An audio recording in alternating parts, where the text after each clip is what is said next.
Good morning my dear students. आज हम लोग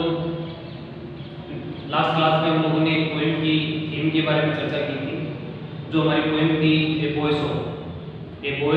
सॉन्ग। उस थीम के बारे में, उस थीम के अंदर हम लोगों ने बॉय सॉन्ग के बारे में पढ़ा था कि इसके अंदर कवि जो हमारे हैं विल्फ्रेड गिब्सन जो हमारे कवि है, वो क्या कहना चाहते हैं, इस पोएम के माध्यम से क्या संदेश देना चाहते हैं। इस पोएम में इनकी जो प्रकृति के प्रति किस प्रकार की रचना की गई है, प्रकृति के माध्यम से, अपनी पोएम के माध्यम से प्रकृति के प्रति किस प्रकार का हम संदेश देना चाहते हैं, ये सब हमने अबाउट द पोएम में पढ़ा था कि किस प्रकार से विल्फ्रेड गिब्सन है जो हमारे कवि है, वो हमसे क्या कहना चाहते हैं, हमसे क्या प्रार्थना करते हैं और मानव जाति को एक संदेश देना चाहते हैं। वो क्या संदेश देना चाहते हैं, इसके बारे में हम लोगों ने चर्चा की थी। आज अपन पोएम के बारे में चर्चा करते हैं ए बॉय सॉन्ग, जिसके जो हमारे राइटर कौन है, विल्फ्रेड गिब्सन। इसके अबाउट द जो थीम थी पोएम की, अबाउट द पोएम जो था वो अपन पढ़ चुके थे और उस थीम के अंदर अपन ने ये बताया कि कवि कहना क्या चाहते हैं, प्रकृति जो है वो किस प्रकार से हमको क्या संदेश देना चाहते हैं। एक बार दोबारा आपको रिपीट करता हूँ। इस कविता की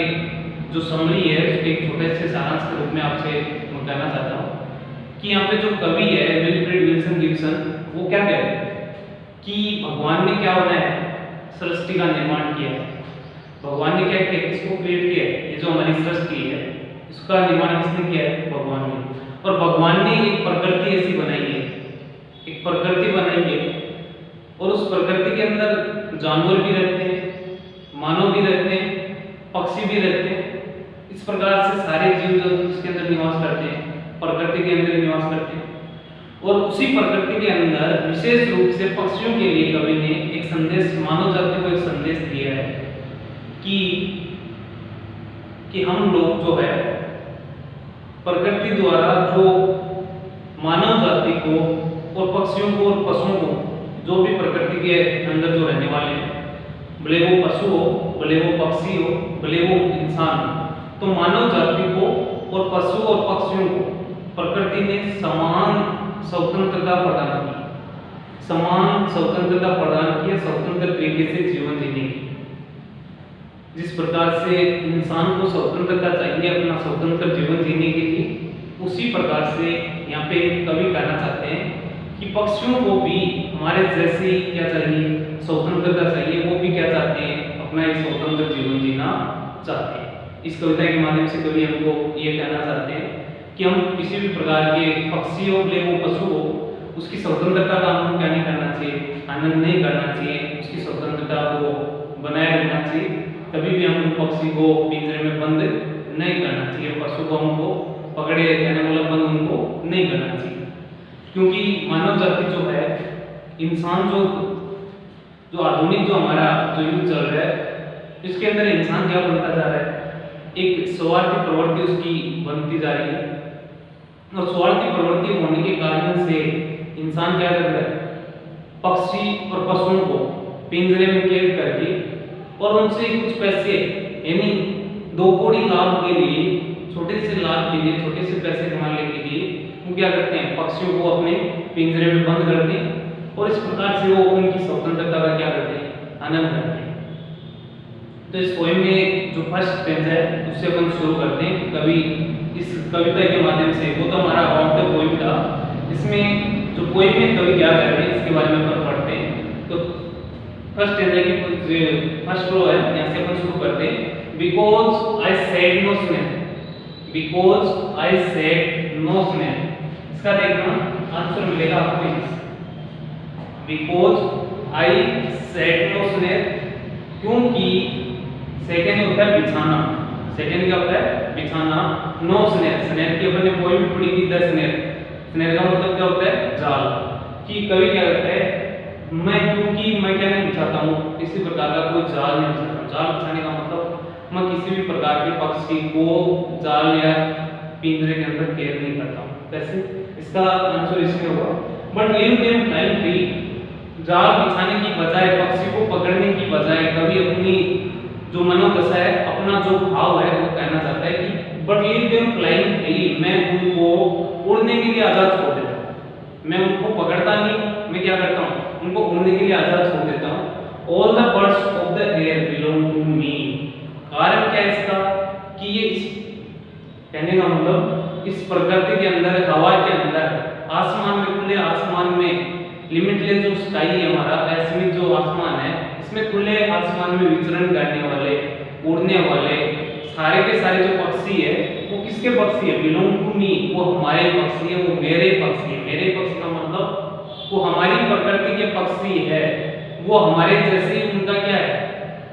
हमारे जैसे उनका जीवन है। उनको भी क्या चाहिए, स्वतंत्रता चाहिए। जिस प्रकार से मानव को स्वतंत्रता चाहिए अपना स्वतंत्र तरीके से जीवन जीने की, उसी प्रकार से उन पक्षियों को भी, बेचारों को क्या चाहिए,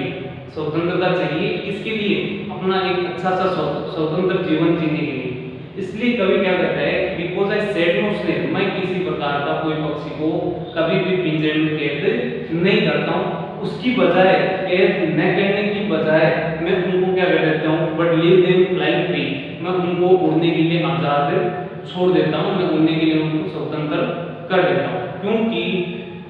all the birds of the air, ये जितने भी आसमान में विचरण करने वाले जो पक्षी है, बिलोंग टू मी, ये सब मेरे पक्षी हैं। मेरे पक्षी का मतलब ये भी एक मानव जाति की तरह क्या चाहिए, उनको स्वतंत्रता चाहिए और वो भी अपना एक स्वतंत्र जीवन जीना चाहते हैं। इसलिए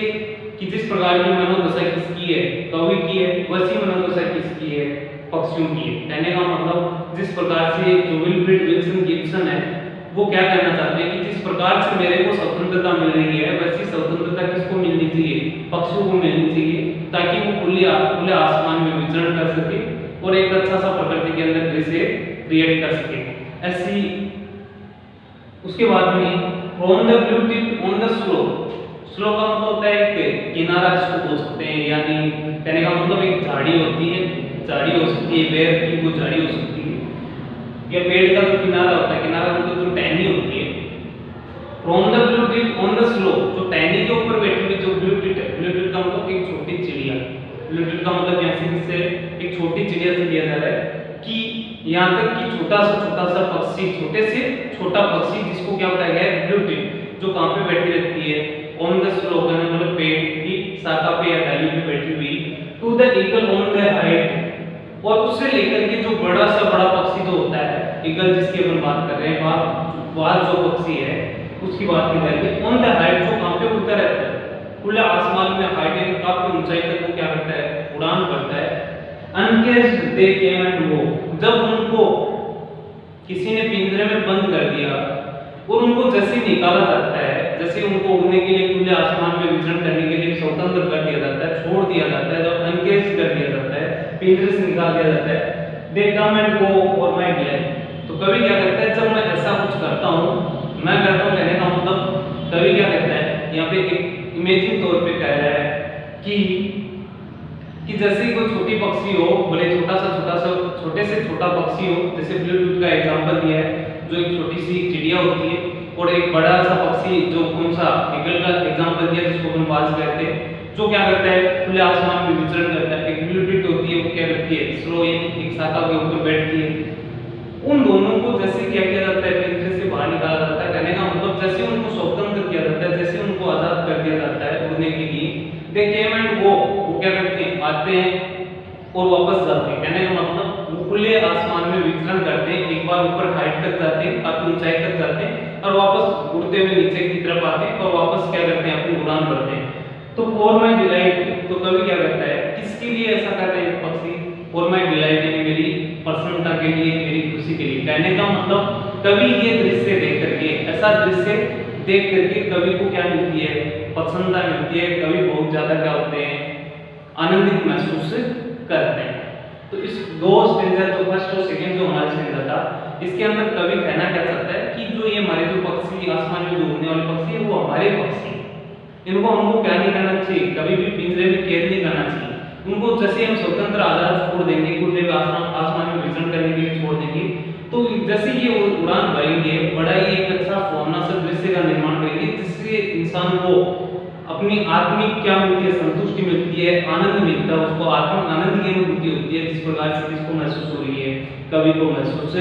हो रही है। तो कवि क्या कहता है कि ये जो पक्षी उड़ने वाले पक्षी है वो सब मेरे ही पक्षी है और मैंने उनको क्या कर दिया, पिंजरे से बाहर निकाल दिया। कहने का मतलब हमको संदेश दे रहे हैं कि हमको पक्षियों को पिंजरे में बंद नहीं करना चाहिए, उसकी बजाय उनको क्या कर देना चाहिए, पिंजरे से निकाल करके आजाद कर देना चाहिए, क्योंकि वो पक्षी किसके पक्षी है, हमारे पक्षी है। और जैसे वो आसमान में विचरण करेंगे,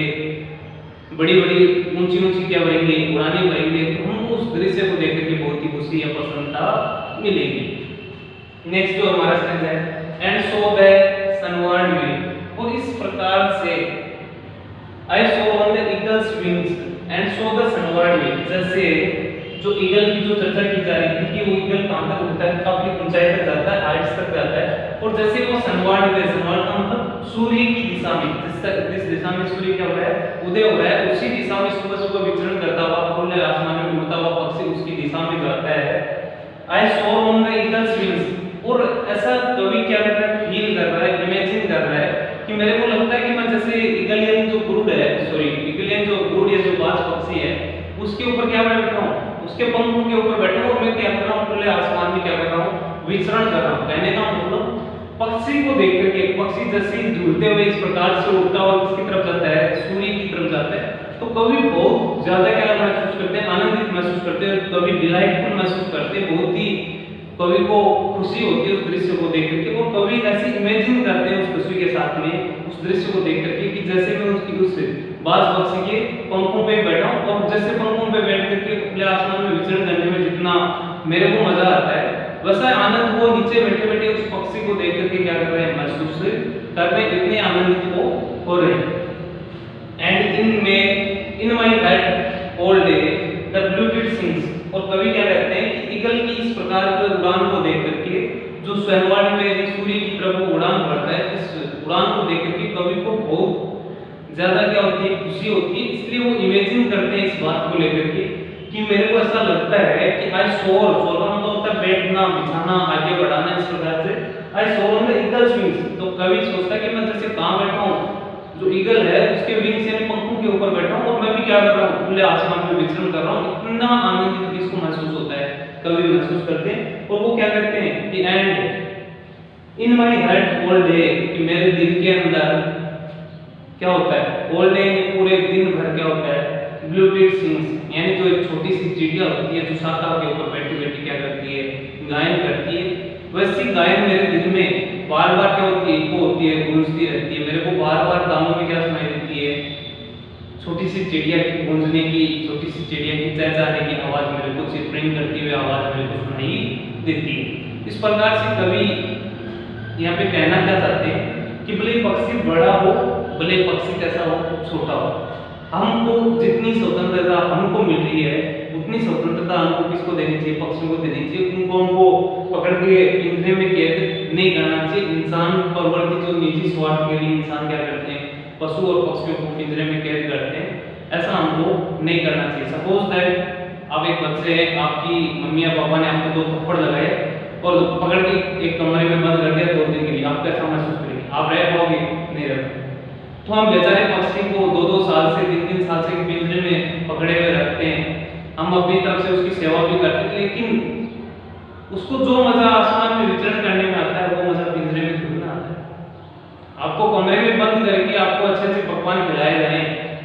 अभी खा ले, कल भी ये मिल जाएंगे, परसों भी आपको अच्छे तरीके के अलग अलग पकवान मिलेंगे, अच्छी मिठाइयाँ मिलेंगी, लेकिन आप कमरे में बंद नहीं रह पाएंगे, क्योंकि आपका क्या होता है, घुटन होती है, आपका दम घुटने शुरू हो जाता है, घुटना शुरू हो जाता है। तो इस प्रकार से पक्षी भी बेचारे क्या चाहते हैं, अपनी स्वतंत्रता चाहते हैं, हमें उनको पिंजरे में कैद नहीं करना चाहिए।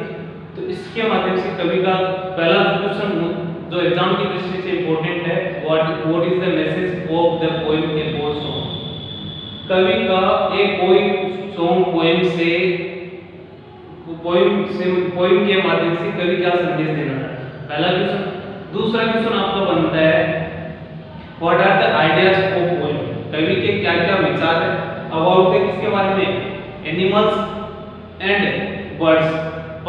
पक्षी और पशुओं के प्रति, पक्षियों और पशुओं के प्रति कवि के क्या विचार है। यानी पक्षियों के प्रति भी पूछा जा सकता है और साथ में इंक्लूड किसको किया जा सकता है, पशु को भी इंक्लूड किया जा सकता है, क्योंकि अबाउट द थीम में पशु को इंक्लूड किया गया। तो इस प्रकार से पक्षियों के प्रति कवि के क्या विचार है, तो विचार मैंने आपको बताया कि उनको क्या कर देना चाहिए, खुले आसमान में विचरण करने के लिए छोड़ देना चाहिए, हमको उनको किसी भी प्रकार से पिंजरे में कैद नहीं करना चाहिए। जैसे मानवता को यानी हमको स्वतंत्रता की आवश्यकता, वैसे आवश्यकता किसके लिए होती है, किसको होती है, पक्षियों को होती है। तो ये तो हमारे दो टाइप के जो ट्यूशन भर रहे हैं, इन दोनों टाइप के आप ट्यूशन को आप अच्छी तरह से देखेंगे। अब इसमें राइम स्कीम भी बन रही है आपकी, जैसा आपको दिखाई दे रहा हो, जो स्टेंजा है कि इसके बाद में जो आपकी गाइड है उसके अंदर आप देखना, उसके बाद में स्टेंजा देने के बाद में 3 या 4 क्वेश्चन पुटअप किए जाएंगे, छोटे से छोटे एक वर्ड के क्वेश्चन पुटअप किए जाएंगे। उसमें आपसे राइम स्कीम पूछी जा सकती है, राइम स्कीम को रटना नहीं है, समझने की कोशिश करनी है। कैसे, आपको केवल क्या करना है, जो एंडिंग वर्ड है उसका एंडिंग साउंड ही देखना है, जो एंडिंग वर्ड है, जो लाइन का जो लास्ट वर्ड है उसका क्या करना है, साउंड से करना है एंडिंग का। और अगर उसका साउंड आगे वाली जो सेकंड रो या थर्ड रो की किसी लास्ट वर्ड के एंडिंग पॉइंट से मिल रहा है, एंडिंग साउंड से मिल रहा है, इसका मतलब उन दोनों को हम समान रैंक देंगे, एक जैसे दोनों को बी दे सकते हैं, दोनों की अलग आ रही है तो हम एक को ए देंगे, दूसरे को क्या देंगे, बी देंगे। कैसे स्नेर स्टार्ट करेंगे, किया किससे, ए से, एक ए रैंक दे दी। उसके बाद में फ्री, स्नेर और फ्री का कोई साउंड मैच नहीं, इसका मतलब इसको कौन सी रैंक देंगे, बी। और उसके बाद में स्नेर और वापस क्या है, एयर, साउंड मैच हो रहा है, इसका मतलब वापस हम क्या देंगे इसको, ए। और फ्री और मी, इसका साउंड जो मैच हो रहा है तो वापस क्या देंगे, बी। तो हमारी जो राइम स्कीम हो गई वो क्या होगी, ए बी ए बी। इस प्रकार से आपसे राइम स्कीम पूछी जा सकती है और राइम स्कीम आपको आनी चाहिए। दूसरी बात, from the Bluetooth sings on the slow, slow का मतलब इसमें अपन ने मान लो ए दी थी, सेकंड है डिलाइट, नहीं मैच हो रही तो बी, स्लो और गो इसका मतलब वापस ए, और डिलाइट आ रही है क्या होगी, हाइट, डिलाइट इसका मतलब क्या हो गया, बी। तो राइम स्कीम क्या हो रही है आपकी, ए बी। इसमें देखना, वे ए दे दिया, विंग्स वी, और वापस वे और डे, इसका मतलब क्या हुआ, ए, और विंग्स सिंग्स इसका मतलब क्या हुआ, बी। तो हमारी राइम स्कीम इस पोएम की क्या चलेगी, ए बी। तो राइम स्कीम का आपसे क्वेश्चन पूछा जा सकता है। और आपको मैंने 2 टाइप के क्वेश्चन बताए कि इस कविता के माध्यम से कवि क्या संदेश देना चाहते हैं, और कविता के माध्यम ये इस कविता में कवि का पक्षियों के प्रति कैसा विचार है, क्या कहना चाहते हैं। ये दोनों क्वेश्चन आप आराम से अपनी टेक्स्ट बुक के अंदर आपको देखने को मिल जाएंगे। टेक्स्ट बुक के अंदर टेक्सचुअल क्वेश्चंस के अंदर ये क्वेश्चन आपको देखने को मिलेंगे, और इस पोएम में से लॉन्ग टाइप का क्वेश्चन पुटअप किया जाता है मोस्टली। और उसके बाद में जो हमारा जो स्टेंजा है, ये स्टेंजा आपसे एक स्टेंजा देकर के 3 या 4 क्वेश्चन कभी भी पुटअप किया जा सकते हैं। एकदम से इजी नंबर है, भरी नंबर है, आराम से आप एक स्टेंजा को देखेंगे अच्छी तरह से। अगर आपने पोएम को पढ़ा है तो आप हर एक स्टेंजा की प्रत्येक क्वेश्चन का जवाब आराम से दे सकते हैं। ओके स्टूडेंट्स, होम असाइनमेंट के रूप में आपको टेक्स्ट बुक के जो क्वेश्चन है 20 to 30 वर्ड्स और 30 to 40 वर्ड्स, इस प्रकार से कुछ क्वेश्चंस दे रखे हैं, उन क्वेश्चंस को अपनी कॉपी में नोट करना है, और नोट करने से पहले आपको उनको क्या करना है, लर्न करना है। ओके स्टूडेंट्स, आज के लिए इतना काफी होगा, और जैसा कि मैं उम्मीद करता हूँ तो आपको जो ये पोएम अच्छी तरह से समझ में आई होगी। अगर कुछ किसी भी प्रकार की कोई प्रॉब्लम हो तो आप मेरे से कांटेक्ट कर सकते हैं। Okay student, thank you, bye.